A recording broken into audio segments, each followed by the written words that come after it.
ഈ ലോകം ഒരിക്കലും ഒരു പ്രതിഫലത്തിന്റെ ലോകമല്ലല്ലോ.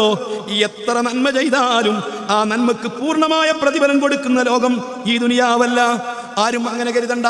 അത്രയൊക്കെ സ്വലാത്ത് ചൊല്ലിയിട്ട്, അത്രയൊക്കെ ധർമ്മം കൊടുത്തിട്ട്, അങ്ങനെയൊക്കെ ആരുങ്ങളെ സ്നേഹിച്ചിട്ട്, അങ്ങനെയൊക്കെ ഖൈറാത്തുകൾ ചെയ്തിട്ട്, അങ്ങനെയെല്ലാം നമ്മൾ യാതൊരു സേവനങ്ങൾ ചെയ്തിട്ട്, ജീവകാരുണ്യ പ്രവർത്തനം നടത്തിയിട്ട്, അത്രയൊക്കെ ദിക്ർ ചൊല്ലിയിട്ട്, എല്ലാ നാളും നോമ്പ് നോറ്റിട്ട്, എമ്പാടും നിസ്കരിച്ചിട്ട്, ഈ കഷ്ടപ്പാടാണല്ലോ എനിക്ക് കിട്ടിയത്, ഈ ദുരിതങ്ങളാണല്ലോ എനിക്ക് കിട്ടിയത്, ഈ അടങ്ങേറാണല്ലോ എനിക്ക് സംഭവിച്ചത്.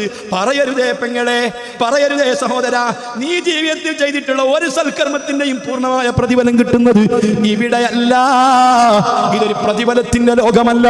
അതേപോലെ നീ എന്ത് ദുൽമ ചെയ്താലും, നീ ആരാക്രമിച്ചാലും, എന്ത് തോന്നിവാസങ്ങൾ ചെയ്താലും, എന്ത് ധിക്കാരങ്ങൾ ചെയ്താലും, റബ്ബിനെ ചോദ്യം ചെയ്താലും, എത്ര തിന്മകൾ ചെയ്താലും അതിന് ശിക്ഷ കിട്ടുന്നതും പൂർണ്ണമായ ശിക്ഷ കിട്ടുന്നത് ഇവിടെയല്ല.